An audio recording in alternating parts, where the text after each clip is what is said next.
नमस्कार दोस्तों, target with PS Parihar channel में आपका स्वागत है। आइए शुरू करते हैं और देख लेते हैं कि आज के समाचार पत्रों में विद्यार्थी जीवन से संबंधित कौन कौन सी सूचनाएं हैं।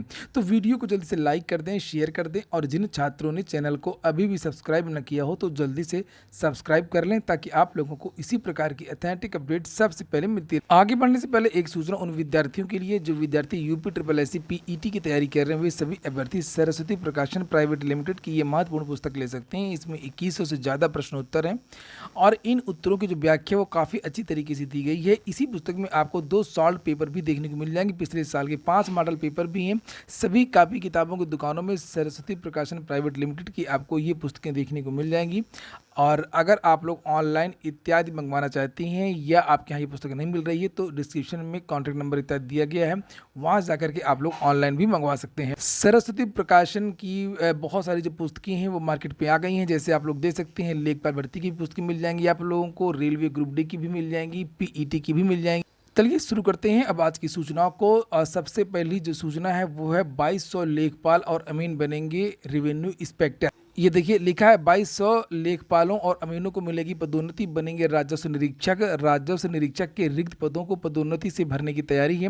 पदोन्नति से ही पद भरे जाते हैं। लिखा है प्रदेश में राजस्व निरीक्षक के 2200 खाली पद जल्द ही भरे जाएंगे। इन रिक्त पदों को लेखपालों, संग्रह अमीनों और भूमि अध्यापित अमीनों की पदोन्नति से भरा जाएगा।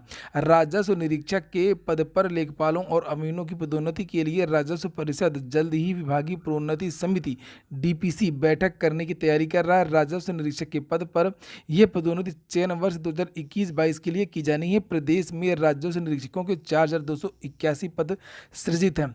तो ये जो पद राजस्व निरीक्षक का है आरआई का, अब यहाँ पर केवल और केवल प्रमोशन होता है, सीधी भर्ती नहीं आती है। बहुत सारे विद्यार्थी ये मांग कर रहे थे, पूछ रहे थे कि सर ये जो आरआई की नई भर्ती कब तक आएगी, क्या नई भर्ती आ सकती है। ये देखिए यहाँ पर स्पष्ट भी कर दिया गया कि राजस्व निरीक्षक के जो पद होते हैं, कानून को पहले बोलते थे आरआई, तो इसके 76% पद लेखपालों से भरे जाते हैं। 22% जो पद होते हैं वो संग्रह अमीन से भरे जाते हैं और 2% जो पद होते हैं वो भूमि अध्यापित अमीनों की प्रोन्नति से होते हैं।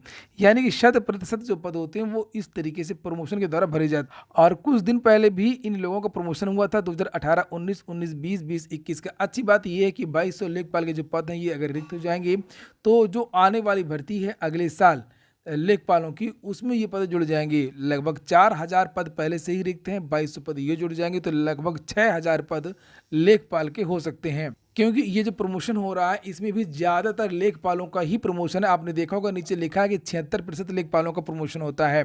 बात होगी उत्तर प्रदेश लोक सेवा आयोग के परिणाम की। कल उत्तर प्रदेश लोक सेवा आयोग पीसीएस प्री 2022 का परिणाम जारी कर दिया। 5964 अभ्यर्थी सफल हुए हैं 384 पदों के सापेक्ष। अब यह है कि जब से कल परिणाम जारी हुआ है तब से बड़ा विवाद हो गया कि किसी भी विद्यार्थी को कट ऑफ का अनुमान नहीं पता चल पा रहा कि आखिरकार कट ऑफ कितना गया। परिणाम आने के पहले ही मैंने बहुत सारे वीडियोस बनाए थे और आप लोगों से कहा था कि पीसीएस का जो परिणाम है वो छात्रों को चौंकाएगा। कट ऑफ को लेकर के नहीं कि कट ऑफ बहुत ज़्यादा चला गया है या बहुत कम गया है, ऐसा बिल्कुल भी नहीं। कट ऑफ उतना ही गया है जितना अनुमान लगाया गया था। लेकिन चौंका इसलिए रहा है कि उतने ही नंबर पर, उतने ही प्रश्न पर एक विद्यार्थी चयनित हो गया है और उतने ही प्रश्न हल करने वाला एक विद्यार्थी बाहर हो गया है। अब समस्या ये है कि कौन सा प्रश्न उसने हल किया है और कौन सा प्रश्न उसने हल नहीं किया जो चयनित हो गया। तो ये बहुत सारे अंदर और बाहर हो गए हैं। और यहाँ पर देखिए चूंकि आंसर की तो जारी हुई थी लेकिन रिवाइज्ड आंसर की जारी नहीं हुई है और कट ऑफ लोक सेवा आयोग बताता नहीं है। अब पिछले 4-5 सालों से सारी समस्या यहीं से है। और जो जानकारी मिली थी परिणाम के पहले ही मैंने आप लोगों को बताया था कि लगभग 10 से 11 प्रश्नों पर बदलाव किया गया है और इसी वजह से बहुत सारे छात्र जो हैं जो उम्मीद लगाए हैं वो उनका नहीं हो सकता है और जो नहीं उम्मीद लगाए उनका हो सकता है। यहाँ पर जो आइडिया लग रहा है मोटा मोटा, बहुत सारे छात्रों से मेरी कल बात हुई है तो 87 नंबर जो जनरल के जो छात्र हैं उनका चयन हुआ है। और हालांकि वो एक अलग बात है कि बहुत सारे ऐसे विद्यार्थी भी मिलेंगे जिनका 90 है और अचयनित है, उनका नहीं हुआ है, उनके प्रश्न हटा दिए गए हैं या जो भी बातें रही हों या उन्होंने पहले जोड़ लिया हो। तो ऐसे भी कुछ विद्यार्थी मिले हैं वो विवादित प्रश्नों की वजह से। तो 87 जनरल सामान्य विद्यार्थी जो मिले हैं, चाहे जिस तरीके से हों, चाहे वो लकी विद्यार्थी हों, 87 हैं। 87 प्रश्न, नंबर नहीं, 87 प्रश्न जिनके हैं वो चयनित हैं। ओबीसी के भी बहुत सारे छात्र मिले। ओबीसी का इस बार जो कट ऑफ है जनरल और ओबीसी में अंतर थोड़ा सा ज़्यादा दिख रहा है। वैसे पीसीएस में 1 या 2 प्रश्नों से ज़्यादा अंतर रहता नहीं है। इस बार ऐसे छात्र दिखे हैं ओबीसी के बहुत सारे जिन्होंने बताया कि उनके 84 प्रश्न सही थे और ओबीसी के हैं और उनका चयन हुआ है।